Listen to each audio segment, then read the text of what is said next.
രാമനാരായണ രാം.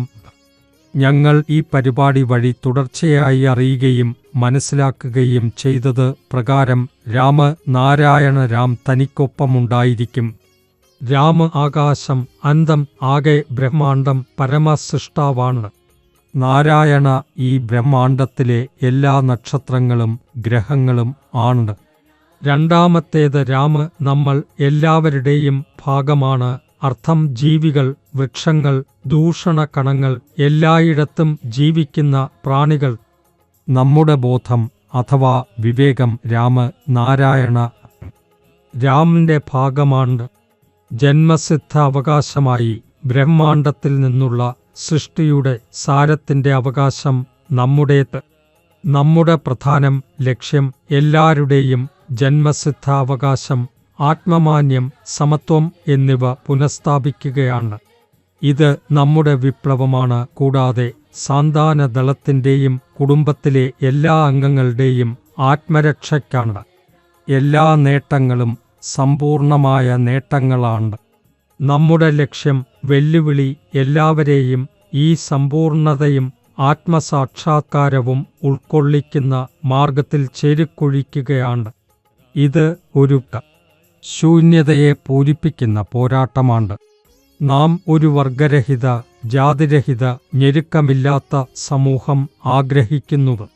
നാം അഹിംസാപൂർവമായ പോരാട്ടം ആഗ്രഹിക്കുന്നു. ഇത് നമ്മുടെ ആത്മരക്ഷയ്ക്കും ആന്തരിക ജ്ഞാനത്തിനും വേണ്ടി നടത്തുന്ന പോരാട്ടമാണ്. നാം എല്ലാവരും ഈ അനന്ത ബ്രഹ്മാണ്ടം, ഗാലക്സിയിലെ സർവഭൗമ കുടുംബമാണ്. ബ്രഹ്മാണ്ടത്തിൽ നിന്നാണ് നാം ഉദിച്ചു വന്നത്. അനേകം ഗ്രഹങ്ങൾ, നക്ഷത്രങ്ങൾ, ജീവികൾ, വൃക്ഷങ്ങൾ, ജീവികൾ, ആറ്റങ്ങൾ, അണുക്കൾ എന്നിവ എല്ലാം ഇവിടെ ജീവിക്കുന്നു. എല്ലാം ബോധമുള്ളവയും സൃഷ്ടിക്കുന്നവയും ആണ്. ബ്രഹ്മാണ്ടം ആരെയും പുറത്താക്കുന്നില്ല. ബ്രഹ്മാണ്ടം സ്വയം രാമനാരായണ രാം ആയിരിക്കും. ഇതിൽ നിന്ന് അനേകം ഗ്രഹങ്ങളും നക്ഷത്രങ്ങളും ജനിക്കുന്നു. എവിടെയും ജീവിക്കുന്ന പ്രാണികളാണ്. അവർ എല്ലാം രാമനാരായണ രാമന്റെ ഭാഗമാണ്. ബ്രഹ്മാണ്ടം രാമനാരായണ രാമന്റെ സമ്പൂർണത, അഖണ്ഡത, പൂർണ്ണതയുടെ മറ്റൊരു പേര് തന്നെയാണ്. ഇന്നത്തെ ലോകത്തിലും ആകെ ബ്രഹ്മാണ്ടത്തിലും അനേകം ആത്മാക്കളെ ജീവിതത്തിൻ്റെ അടിസ്ഥാന ആവശ്യങ്ങളിലെ വഞ്ചിപ്പിക്കുകയാണ്. ഫലമായി മനുഷ്യർ അക്രമം, തെറ്റുകൾ, കുറ്റങ്ങൾ ചെയ്യുന്നു. പലതരം തെറ്റായ പ്രവർത്തനങ്ങളിൽ പെട്ടുപോകുന്നു. അവരുടെ ആശങ്കകൾ അവരുടെ ഹൃദയത്തിലും ബോധത്തിലുമുള്ള ആഴമുള്ള പകവിൻ്റെ ഫലമാണ്. ഒരു വിശപ്പുള്ള വ്യക്തി താളം വിട്ട് കരഞ്ഞ് പാതകൾ തെറ്റിയേക്കാം. അതുപോലെ നമ്മുടെ അളവുകൂടിയ ബോധങ്ങൾ നമ്മുടെ പ്രവർത്തനങ്ങളിൽ പ്രതികരിക്കും. ഇങ്ങനെ നാം ഒരു ദിശാഭ്രാന്തി നിലയിൽ എത്തുകയാണെങ്കിൽ അങ്ങനെ നിന്ന് പുറത്തു പോകാൻ ആവശ്യമായതാണ് ജപം, ധ്യാനം, ആത്മീയ ഉപവാസങ്ങൾ. അതുപോലെ തന്നെ നമ്മുടെ ബോധത്തിൽ ഒതുങ്ങാൻ സഹായിക്കുന്ന മാർഗങ്ങൾ. അപ്പോൾ ലോകത്തിലും പ്രകൃതിയിലും സമൂഹത്തിലും ശരീരത്തിലും സമത്വം പ്രത്യക്ഷപ്പെടും. രാമനാരായണ രാം നമ്മുടെ പ്രകൃതിയുടെ സത്യങ്ങളും സിദ്ധാന്തങ്ങളും ഒരു നൂലിൽ പിണങ്ങിക്കൊണ്ട് മുന്നേറുകയാണ്. നമ്മുടെയെല്ലാം ബാധ്യതയാണ്. ഈ യാഥാർത്ഥ്യത്തെ അനുസരിച്ച് അത് മുന്നോട്ട് കൊണ്ടുപോകുന്നതിന് നമ്മുടെ മനസ്സിൻ്റെ ശക്തിയിലൂടെ ഇത് മുന്നോട്ട് നയിക്കാൻ. എന്നാൽ അപ്പോഴേ നമ്മുടെ പരമാധികാരം, സമൃദ്ധി, ഉത്തമ ശാന്തി വരും. നാം എല്ലാം മതത്തോടെ ജനിക്കുന്നു. നമ്മുടെ ശരീരം, മനസ്സും ആത്മാവും ബ്രഹ്മാണ്ടത്തിൻ്റെ പ്രകൃതി മതത്തിലൂടെ ഉണ്ടാക്കിയിരിക്കുന്നു. നമ്മുടെ ജീവിതം കൂട്ടൽ, കുറവാക്കൽ, ഗുണന, ഭാഗാകല് എന്നിവയാണ്. ഈ രീതിയിൽ മതം പാലിക്കപ്പെടണം. നല്ലത ചേർക്കുക, ദുഷ്ടം കുറയ്ക്കുക, നല്ലത വർദ്ധിപ്പിക്കുക, എല്ലാരുമായി പങ്കിടുക.